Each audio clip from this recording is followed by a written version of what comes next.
web3.tv. AI will not take 50% of jobs. AI will take 50% of tasks, of 100% of jobs. Deepfakes. Yes. Being unable to distinguish between reality and fakes. Yeah. We may be in a simulation. Yeah. Do you ever have concerns about that? We feed these AI with lots of information of our own. Now, what do they do with this data? This is one of the most important critical questions when it comes to risks.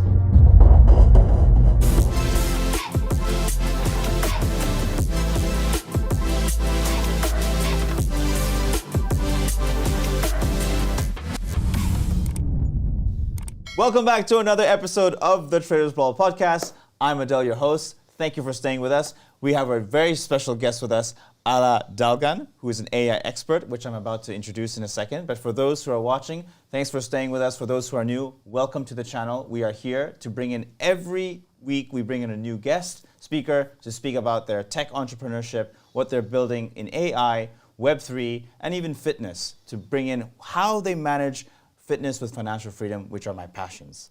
Now, in today's podcast, we're going to be focusing on the fears of AI.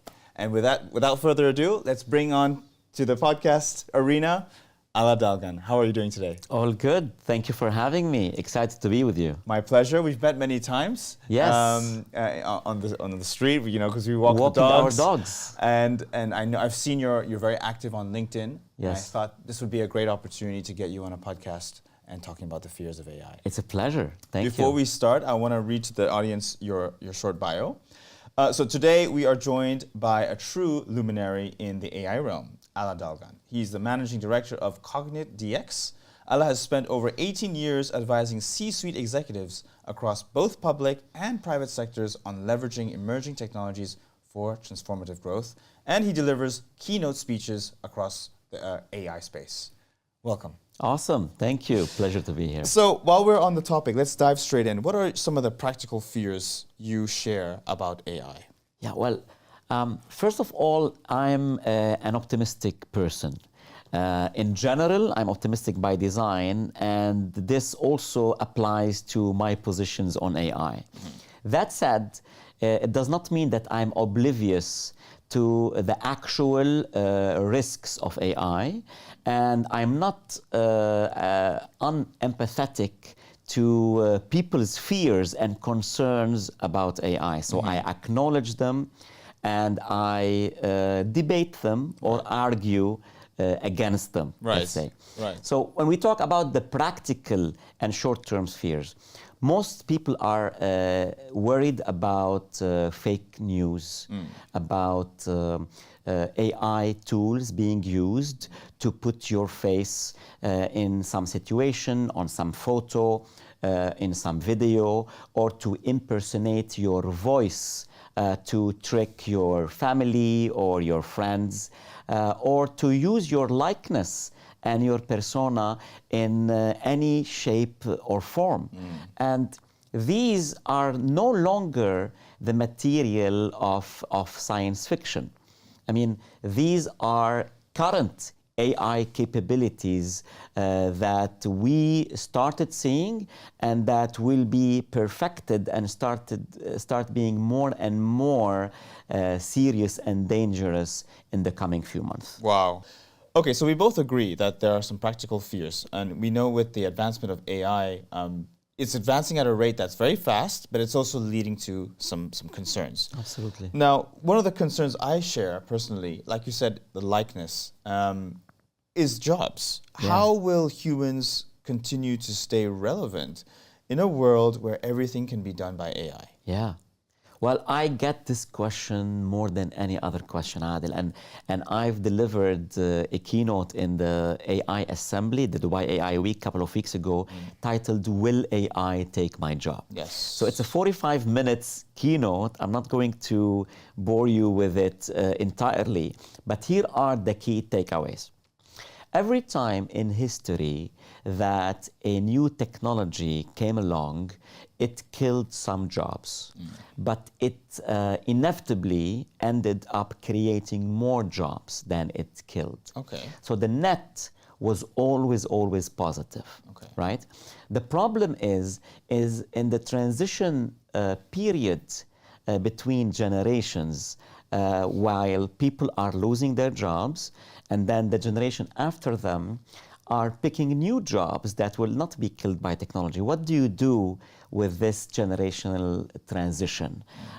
The answer is a combination of two things. One, upskilling and reskilling for those who can be upskilled, and for those who cannot, we have to have some kind of a social safety net like a UBI or something else to take care of them as they approach retirement. Interesting. You mentioned UBI. For those who may not be very familiar, what does that stand for? Yeah, so I'm talking about universal basic income. This is a concept that is being tried in Canada, in Scandinavia, and the idea is giving every single citizen a fixed amount of money per month that supports the minimum living needs. Right. Okay, so eating, drinking, shelter, security, schooling. Right. Yeah, Right. and beyond that, it becomes only a matter of how much more do you want to achieve, and that's left to the personal innovation, the personal drive, and the personal entrepreneurship of each and every individual. Right. Okay, so UBI. Now, in that case, even to get a UBI, and if you're so dependent on, well, let's say your job is no longer giving you that UBI, what would be some alternatives to get a UBI? Well, the goal is not to count on UBI. So the idea is we want the majority, in every economy, in every society, you want the majority of people to be productive, right?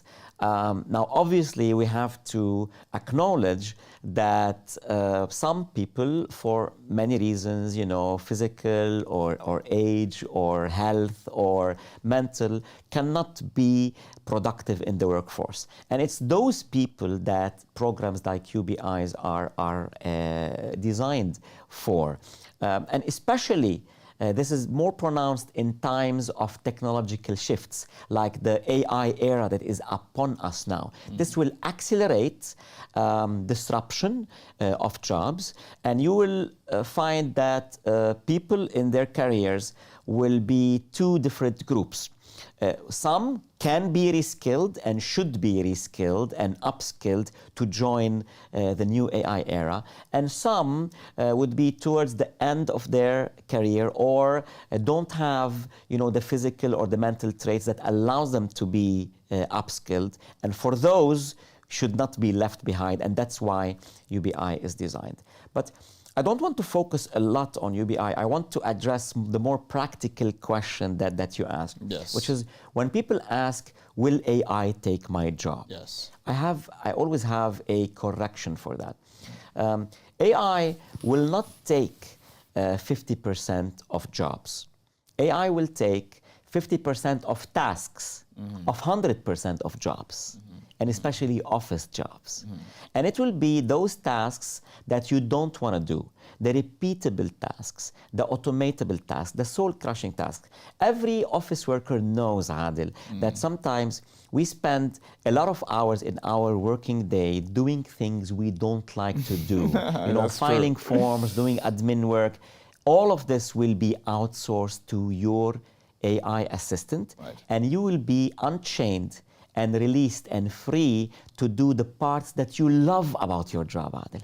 The innovation part, the creativity part, the imagination part, the higher order planning, the multi-step thinking, the human interaction part of the job. This is what AI will allow us to do. Interesting. Okay, I like that. So the creativity side of things, you still don't concede that maybe AI could develop those creativity side as well. For example, art. We had a little conversation about creating billion pieces of art in 1 second, which an AI can do and a human cannot. Yeah. Does that not concern you? It doesn't concern me. No. Because, if you go and buy a bag that is mass produced, you'll pay a certain amount of money. But if that bag is handmade, and by hand I mean human handmade, you will pay more for it. People still attribute a high value for things and products and services that are human-made. And we've seen this before. When the age of the machine came upon us in the last 2 centuries, and mass production came to, invade our lives. Still, everything that is handmade, we still pay more money for. Now, AI, this is the same, but for fruits of the brain rather than fruit of the hand. And I think people will still attribute higher value to something that is a human brain made and human imagination made rather than AI made or machine made. Interesting. Okay. Now, moving on to data privacy. So we know we feed these AI with lots of information of our own, asking the AI to do this for me, asking the AI to scan my emails and then prioritize the top priority ones. Now, what do they do with this data? This is the question I have, because I think many of us have. This is one of the most important critical questions when it comes to risks. First of all, with or without AI, sharing data that you should not be sharing is not advisable, especially when we're talking about children, especially when we talk about things that are very personal or very intimate. Now, you can't stop people from sharing everything because we've gotten used to have all these digital services given to us on social media, on our mobile, on our platform, and these depend on us sharing information about us. It's getting the balance between how much we share to keep these services customized to us and useful for us, and how much is too much and we're jeopardizing our own privacy. Now, add AI to this mix, and this concern is augmented because now we don't have just algorithms collecting our data. You have AI tools that can now collect your data or leverage your data. The guiding principle will still be the same. Only divulge to those tools the amount of information about your work or about your day-to-day activity that allow these tools to be useful to you, that allow them to be your personal assistant, your digital assistant for work or for life.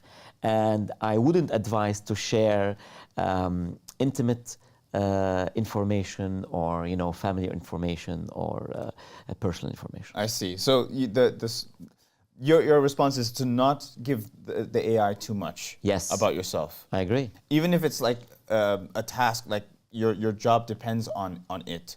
That your job depends on you feeding it about what you're doing in order to get the output that you want. Yeah. That's kind of a catch-22 because say you're a content creator and you want to talk about, hey, I really want to talk about a certain thing, talk about a certain podcast. For example, I want to generate certain questions, but I want it to be intimate. I want it to be this and that. How can I generate the best questions? Okay, this is a very high-level example. Yes. But another example could be, I have a XYZ in my house. How can I sell it? Yes. Oh, now you explain to the AI you have this thing in your house, Yes. and you wish to sell it. Are the people around the world now aware that you have this in your house? Yes. So first of all, these are two excellent examples, and people have different tolerances for different risks. So the answer to this is mostly personal. I'll tell you my point of view on it. I don't mind sharing with my personal assistant, Layla, who you've met before, my style of delivery or my voice or my tone. So I do share the way I like to explain technology concepts or business concepts. Yes. And I do share with my AI assistant my previous blogs or articles, Yes. And ask her to create new ideas within the same concept, within the same tone of voice, within the same style, my style. I think this is a good use of AI.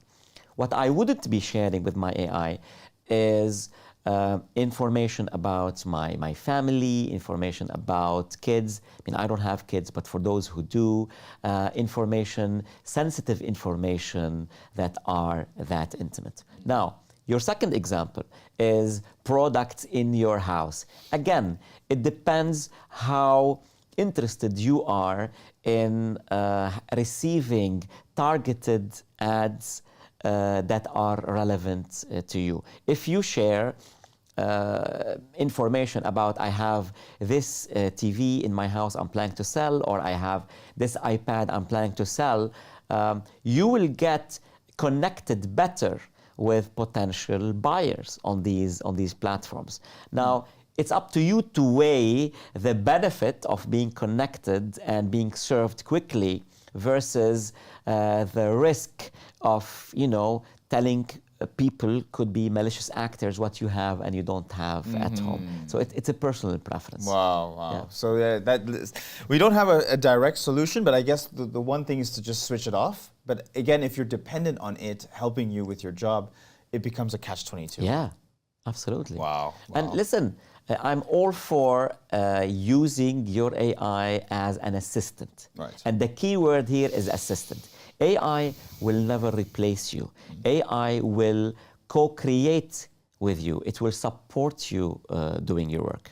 Right. Okay, but now let's delve into a bit about deepfakes. Yes. Being unable to distinguish between reality and fakes. Yeah. Which is making certain people, believe that we may be in a simulation. Yeah. Do you ever have concerns about that?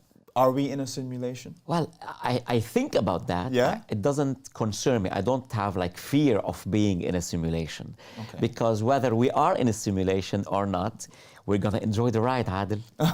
but I see your point when you say we're living in an age where can we still say that seeing is believing? Is seeing still believing in the age of deepfakes abundant all over the internet? Right. And that's a very valid concern. And this is a concern that should be addressed by companies that are making these AI that allow deepfakes to happen, but most importantly by governments and by regulators. Because when you put in place a regulatory platform that talks clearly about what should and should not be done with AI tools, one of the first things that you address is the use of deepfakes. I'll give you an example. Some government regulations now around the world are forcing any company that builds an AI tool that can be used to produce a face or an image or a video or an avatar to embed a watermark in it that clearly states that this was made using AI. Okay? So basically, a combination of good regulation and good technology, like AI itself. We can now build AI tools that can tell you whether this AI video is fake or real. We can build AI tools to detect fakes produced by other AI tools.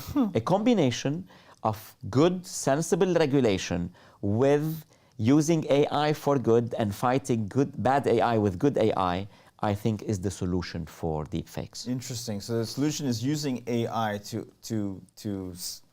fight against other bad AIs. Yeah, fight fire with fire. It's very interesting because, when you're doing something like this, let's take it into the trading realm. Yeah. Okay, trading dimension, because I trade sometimes on crypto and on stocks. Will we be in a situation where my AI bot will trade with other AI bots, buy and sell? Because that's the only way, there's only two options. You either buy, you hold, or you sell. Yeah. So if I'm giving all my delegation to my AI bot to do it for me, will AI trade with other AIs? Absolutely. Do you see that? Yes, of course. I see humans trading with AIs. I see AIs trading with AIs, and I say humans trading with humans. This is the new world that will be that we're walking in, which is there's a term in the technical circle and the engineering circle that everybody is talking about that is the next big thing, Adel. Right. It's A to A.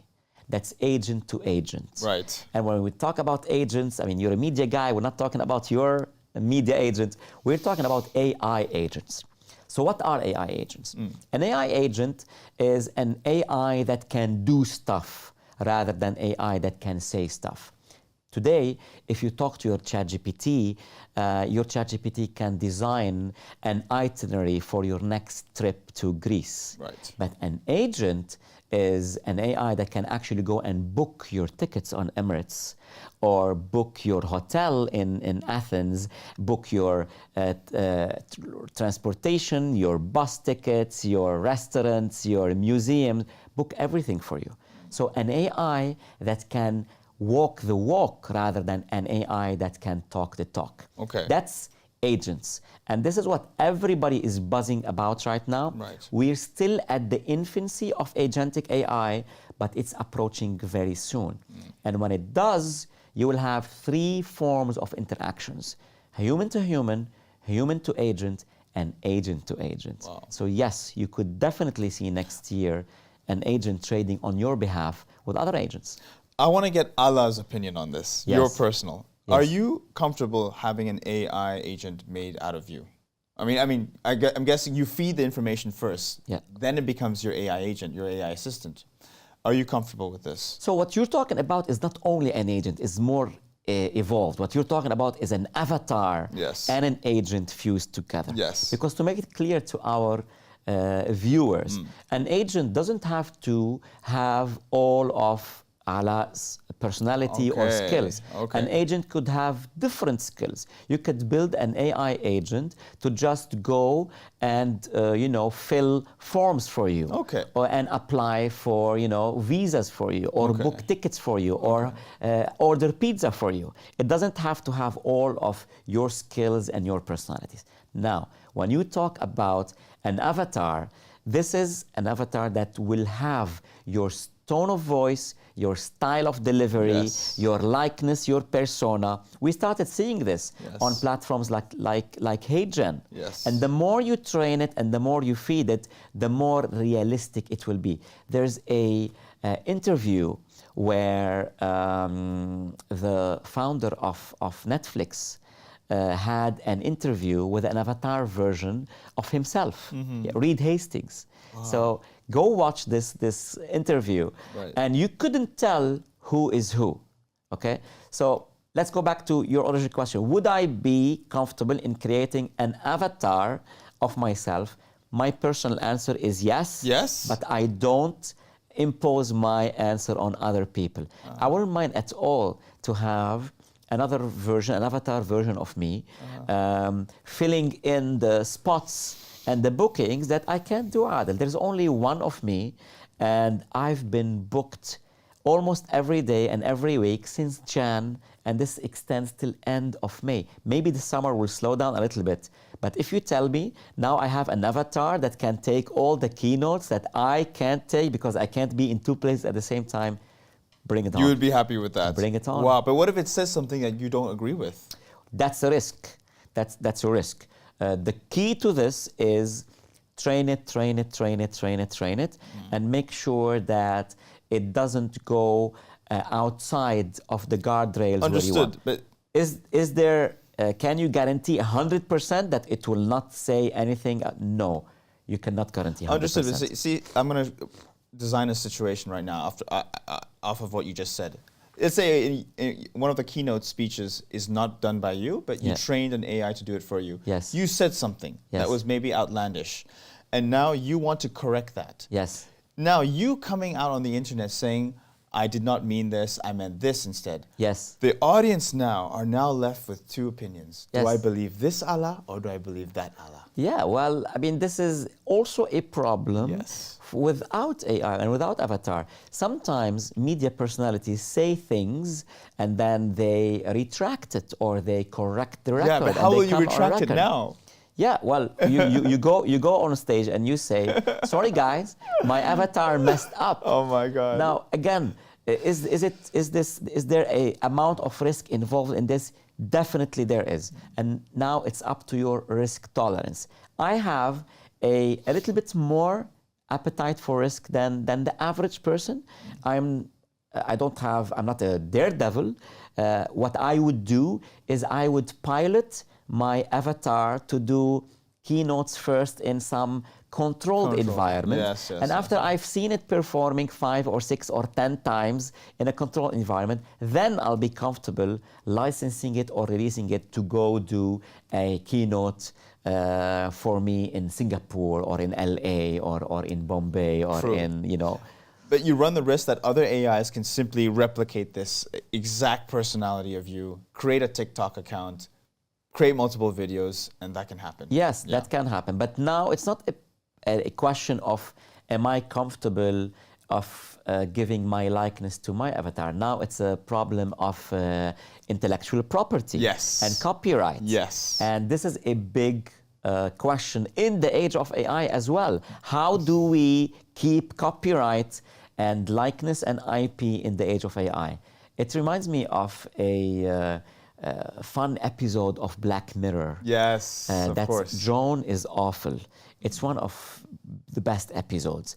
And in it, the main protagonist goes about her day, goes to work, goes back home, and every time she goes back home, she turns on Netflix. And she's watching an episode about her. Exactly what happened with her during that day. That day. Played with by a famous actress, Salma Hayek. Yeah, I remember. And it wasn't her, but it was exactly what's happening with her. So yeah, I mean, watch that episode. I don't want to spoil it for people. I've seen it. But yes, we need to revisit copyright laws and IP laws and likeness and persona laws and regulations in the age of AI. I bet you that lawyers are very busy all around the world. I'm not a lawyer, so I don't know what's what, but I bet these guys are very busy. Okay. As we wrap up this podcast, this has been very insightful. Would you summarize this last point you made as, even if you don't have any fears, would this be on the top priority of fears? The intellectual property, solving that for each person. Yes, it would be one of my main areas of concerns. Yes. Yeah, people should take seriously IP and copyright and likeness in the age of AI. Okay, wonderful. Alaa, it's been a very good podcast. I really thank you for your time. I learned a lot. Pleasure. And it's good to see what you personally, I asked you from your practical point of view and then your personal point of view. Yeah. And it's good to see what Alaa really truly thinks as an expert. I know you have your keynote face and then you have your personal. Yes.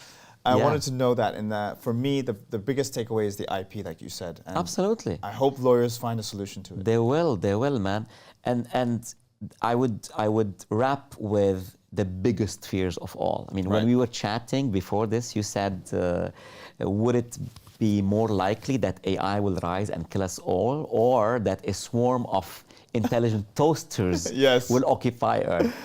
Super clever. Well, this is not an unserious question. People actually have fears about AI rising and taking over the world. And again, even though I'm more on the optimistic side, I would be with Jan LeCun and on this, which is, no, we will be always able to control AI with AI. But I acknowledge people's fears. And there are 3 levels. Okay, so Elon Musk said the worst level is that AI will just decide to kill us all, like humans decided to genocide other species in the past, right? The second, lesser risk, but still high, is they treat us like we treat ants or chimpanzees, right? We don't go out of our way to the jungles to kill chimpanzees, but sometimes we hunt them and we put them in cages. Or if we're walking to work, you don't go out of your way to step on an ant village, but if you stepped on one inadvertently, you keep walking. So Elon Musk said this could be one of the risks, that AI, kill us inadvertently because they Right. don't care. Right. And the third and least risk is they treat us like we treat our pets. Like you treat Marshmallow and Chai, like I treat Toffee. We take care of them, we bathe them, we feed them, we love them, but they don't call the shots. We call the shots. So there's a fear that AI treat us like pets. And to counter all of these possibilities that I personally still think they are low but non-zero, people like Yuval Harari and Elon Musk think that we should fuse with AI, that we should become AI. And there's ways to do this using something like Neuralink. And when we do that, if we do that, then human gets an extra I in the middle and becomes humane. With an AI. Interesting. Wow, we'll leave it there. It's a great cliffhanger to leave it. And I think we should have you for a second round. Because we could talk forever on I this. could talk to you for hours, man. But it's been very insightful. I want to say thank you. My pleasure. Thank you for having me. My pleasure. All right, then. That's a wrap. Thanks so much for watching. Hope you found this insightful. We will leave all the links in the description so you can check out Alaa's profile. His LinkedIn and Instagram page will be here. Thank you again for watching. I hope you found this insightful, and I will see you next time. Cheers.